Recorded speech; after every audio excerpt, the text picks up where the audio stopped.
Hello, everyone, and thanks for being a part of the virtual sports festival for ESPN Honolulu. And our guest today is Daryl Oshiro, who's the president of Positive Focus Hawaii. And the official title of what he does is being a mental strength and conditioning coach. And so that goes into an area that maybe not all of us are totally familiar with. You kind of heard a little bit about, and you've heard other people talk about it. So this is a great opportunity to get to know a little bit more, not only about Positive Focus Hawaii, but not only Daryl Oshiro as well. First of all, Daryl, thanks for being a part of the Sports Festival. Thank you, David. Glad to be here. So tell us, let's get right into that. What is your company, Positive Focus Hawaii? Positive Focus Hawaii is basically a consulting firm which helps athletes perform to the best of their abilities on a consistent basis. We primarily focus on the mental aspect, which is basically being able to block out distractions, being able to play with confidence, and basically to just free yourself of any type of stress or pressure that prohibits you from performing at your best. So the best thing about what I do is it's not only for sports, but it's also for life. So what I try to do is I try to teach my athletes this, what I call the less than 1% mindset, which is basically you have to do and think what most people are not doing. Because if you think about society, society is predominantly negative. So if you want to live amazing, whether it's in sports or in life, you have to do what the less than 1% is doing. That's the people that are like making lots of money. They're living an amazing life. They have great relationships. They get to travel. They're doing all the right things. And they got more energy than you can imagine. That's the less than 1% mindset. And if you want to develop that, then come to Positive Focus and find out how to live that amazing life. Now, you have obviously a very diverse programs and services that you offer that we will get into, but I wanted to find out a little bit more about yourself, like what your background is and what kind of spurred or kind of inspired you to really get into this field. Well, it was interesting because when I graduated from the University of Hawaii, I got my degree in psychology. I thought, well, I can probably be a counselor or a therapist, Then I found out a week before I was going to graduate that you can't do any of that with just a bachelor's degree. So then I kind of went into a frenzy and tried to scramble. Long story short, I was introduced to this field called sports psychology. And I thought, wow, that's perfect for me. I love sports and I love to help people. And because I'm height challenged, it's just something that I enjoy doing. So then I looked into it and I was able to luckily get into a graduate school at San Diego State University where I got my master's degree in physical education, specializing in sports psychology. And from there, my experiences and opportunities just grew and went above and beyond. I've worked with many different sports, many different level of athletes, male and female. Best story I tell is I worked with water polo players or water polo team, and I don't even know how to swim. I'm from Hawaii. I don't know how to swim. I might know how to float, but that's about it. And here I was working with water polo players. Now, again, I tell people, I don't teach them in regards to the mechanics, the fundamentals of the sport. I basically help athletes how to think. At the highest level, it's basically how not to think. But for the most part, most of the athletes I work with are the junior athletes, the high school athletes, and they're basically what they should be thinking about. Block out distractions, block out the pressure, get rid of the expectations, and just, number one, trust the preparation. And if they do that, everything is fine. I've been doing this for the past 30-something years, and I love it. I tell people I will never retire because of one reason. There's too many people out there that need my help. So whether it's in sports or just in life, because I have done life skills training, I have worked with corporate offices, corporate businesses to help them with their performance, because that's basically what life is. It's all about performing. When we're at home, I play the role of a husband. When I'm with my family, I play the role of a son, a brother. But when I'm with my athletes, I play the role of this mental strength and conditioning. So we play all these different roles, but for myself, it's all about going out there and teaching them less than 1%. Be different, be amazing. And if you can do that, then sky's the limit. So I know I've been all around and all around to get to where I'm at, but just to let you folks know, I love what I'm doing. I think people need this because, we live in very challenging times today. And if you want to be able to live that day-to-day life with full of passion, excitement, hope, and tons of gratitude, you need to develop this part of your body. I'm Dave Coato from ESPN Honolulu, and we're here with Daryl Oshiro, the president of Positive Focus Hawaii, a mental strength and conditioning coach. And then, all of us who have participated in sports, one of the two kind of words when it comes to the mental side of sports and mental conditioning or mental strength, if you will, is I think of confidence and I think of mental toughness. How would you break those two terms down?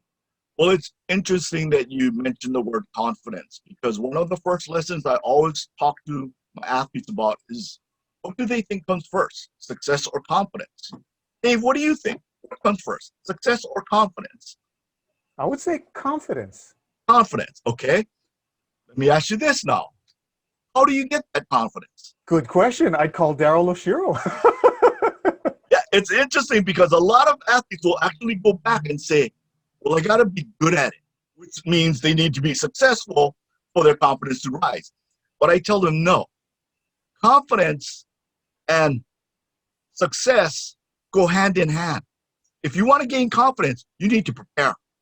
If you want to be successful, you need to prepare. So it's not about success or confidence. It's all about your preparation. So that's lesson number one. That's a freebie. So the key to confidence is you need to prepare. Prepare to the best of your ability. Study your opponent. Work on the drills that make you better. It's like taking a regular test in school. If you do all the reading, you take good notes, you listen to the teacher, you ask your teacher questions, and you talk to all the smart people in class and find out what they're studying, you're going to be confident that you're going to do well on the test. Why? Because you prepared. But the bottom line to this confidence thing is this. And a lot of people don't talk about this, but how you gain confidence is developing total self-trust. If you don't have total self-trust, you don't have confidence. But think about this. If you don't have total self-trust, you don't have anything. Dave, what's 2 plus 2? Well, without total self-trust, it's maybe 4. What is today? Wait, Monday, I guess. Can you brush your teeth? Oh, sometimes. That's without total self-trust. Now, going back to sports, athletes know how to play. But because they don't trust themselves, that they put in the work and they practice and they develop the skill, because of that lack of self-trust, all of a sudden, there's no confidence and they can't perform. That's like saying, I don't know how to tie my shoelaces. Why? Because I don't have self-trust. I don't have confidence in tying my shoelaces. But you've done it a million times. And a lot of these athletes have done these exact skills many, many times. So regarding confidence, it's just a belief system. Can you believe or have that total self-trust in your preparation, in the person that coached you or prepared you for that situation? If you do, you're going to be fine. Now, getting to mental toughness. Mental toughness is like physical toughness. You're developing your brain. You're developing your brain to be able to fight off distractions. A distraction might be overbearing fans, which could be family or friends, okay? Another distraction might be the name of the team you're playing against. You know how good they're supposed to be, how big they are. Those are all distractions.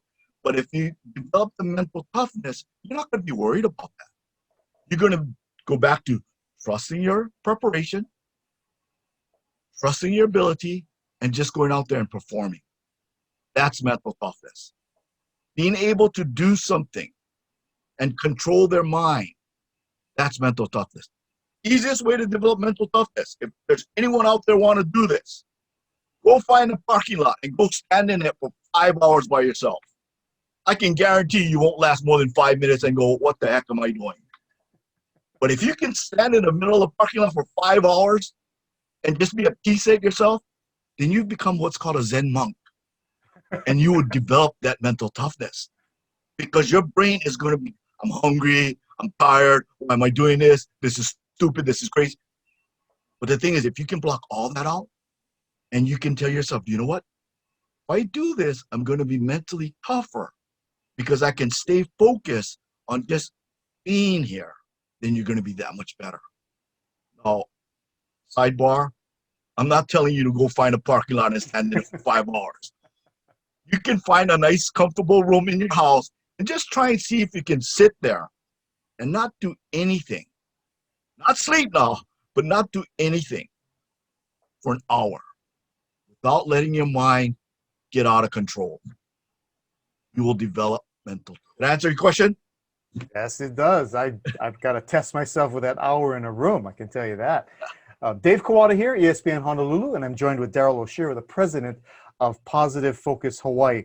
Now, you talk about the 6 performance Ps. What are those? Over the years, I've tried to develop programs or like a foundation that athletes can lock into that'll get them to perform at their best. And over the years, I've developed what I call the 6 performance Ps. Actually, when I first started out, it only started out with 5, but now it's grown to 6. First P is passion. Now, taking a step back, if you perform with the positive focus 6 Ps, you will play well. I can guarantee you that. The thing is, you need to master it. You need to get good at it. You need to prepare by understanding it and living it. So, first P is passion. Passion is the motivation to drive. How much do you love this game? Because if you really love the game, then you're going to stand in the parking lot for 5 hours. That's the passion. That's the motivation. That's the drive. Again, don't stand in the parking lot for 5 hours. Right. Second P is purpose. Now, this is huge because when I talk to my athletes, I'll always ask them, what's your purpose? And they'll always say, I want to win. I want to be successful. I want to be able to be an all-star. I want to get a college scholarship. No. All that will happen when you attain these 3 purposes. The first purpose, always go out there and have fun, whether it's practices or games. Because if you're having fun, then the motivation will be strong, the passion will be strong, and you'll continue to get better at it. Which leads to the second P, getting better. Always go out there and get better. No, regardless of whether you're playing your worst, you're not at your best, you win or lose. Just get better. Learn. And the third purpose is to be grateful. What are you grateful for? All the challenges, all the mistakes, all the triumphs, everything about what you're doing, you need to be grateful for. Because a lot of people don't have that ability. So, recapping. First purpose, have fun. Second purpose, always get better. And third, go out there and be grateful for that opportunity. Which leads me into the third P. The third P is more like acting 101. It's called posture. You always see this. You watch an opponent or you watch an athlete who looks like they're struggling. What is their posture like? Their head is usually down. Their shoulders are slumped. They're not breathing well. They're putting themselves in a bad posture. Try this at home. If you want to feel great, change your posture. Sit up like you're the king of the world. Or better yet, king of the universe. This way, you'll get good breaths into your system. You'll feel healthier. Throw the shoulders back. It'll clear your mind. Why? Because if you're king of the world, do you have any worries? No. Everything is good. Why? Because you're king of the world. When you move around town, if you move around campus, or if you're moving around the court or the playing field, move like a champion. Move like a winner. You know the ones that do this. It's not the ones that are grumbling with the referees. It's the one that walk with confidence. They run with confidence. They play with confidence. Do they make mistakes? Absolutely. But what do? You can tell they just shake it off. You go on to the next play. These are the great athletes. So find one in your sport and be like them. Because of the internet, you can find any athlete online and find out what they're like. Best person I know of, Roger Federer. He's one of the greatest tennis players. Did you know that he used to be a guy that used to rant and rave? He used to be a lunatic and yell and swear. Then he realized that wasn't good. That wasn't good for his game or his body, let alone his mind. So he made that conscious effort to change that. So by changing his posture, now he seems like he's in control. I tell people this, mostly guys, be the James Bond of your sport. Because James Bond doesn't sweat. He doesn't look scared. He's always in control. And he does whatever he needs to do to get the job done. Change the posture. You want to feel better? Change your posture. Okay? Fourth P, present. It's all about being in the now. You cannot change what's happened in the past. So don't focus on it. Let it go. You cannot totally control the outcome. So let it go. Focus on the now. Focus on what you need to do now. The future will come, yes. The past is there if you want to go back and remember it whenever. But while you're playing, it's all about being in the now. And if you ask any athlete that is successful in what they're doing, they'll always say this. I was just in the moment. I was playing in the moment. And believe it or not, when people are in what's called the zone, they're totally in the moment. Because they're totally in the moment, it almost seems as though time slows. How would that be? But the only way to achieve that is to play in the now. Fifth P, positive attitude. Positive attitude is basically having positive feelings. Choosing to feel confident. Choosing to feel, I can do this. I trust my preparation. I will make mistakes, but that's okay. Continue to move forward. Attitude, y'all often hear people, look at that person's attitude. It sucks. Well, change it. Because basically, it's your feelings that you need to change. And if you're passionate about the sport and you're having fun and you're grateful, then your feelings of confidence and your attitude will be really good. And trust me on this, when your attitude is good, you move better. And the sixth and final P is positive focus. Now, yeah, I might be name dropping because that's the name of my company. But positive focus is basically thinking positive, productive thoughts. What's a positive, productive thought? Play one shot at a time. You're a golfer, play one shot at a time. Ball flight, target. Keep it real simple. If you start thinking about where you don't want to hit, you're in trouble. In baseball, positive, productive thought might be as a hitter, see the ball, hit the ball. Simple. If you're the pitcher, just play catch. Throw it to the mid. If you simplify all these things and you keep it productive or positive in nature, it'll avoid those distractions. And the best thing about all this is your brain cannot process 2 bits of information at any given time. So it's either a positive, productive thought or it's a negative thought or feeling. So if you move and act like a champion, you're going to feel good. Your attitude's going to be good. Thus, your thoughts will be more positive and productive. But if you want to be like most of the society out there, the 99% of the society, which is negative, that's easy. All you got to do is Google it. You Google any sporting event, and you can find guys out there doing the wrong things. But there are guys that do it right. If you want to find out more about it, contact me. I can guarantee you, if you play with these 6 Ps, it's a lot easier. Thank you. Yeah, I just spent 10 minutes with you and I feel much more positive already. So I can imagine contacting you, learning more is just going to be that much more of a benefit to anyone. How is the best way for people to get in touch with you? The best way is either emailing me, positivefocus50@yahoo.com, calling me on the phone or texting me on the phone. Number is 808-258-5187. Either way, you'll get in contact with me. Terrific. And also your website is positiveFocusHawaii.com to get more information there as well. Daryl Oshiro, president of Positive Focus Hawaii, thank you for being part of this virtual sports festival, and continued success with all the other clients that you will hopefully get and in the future, making their lives that much more enriching. Aloha.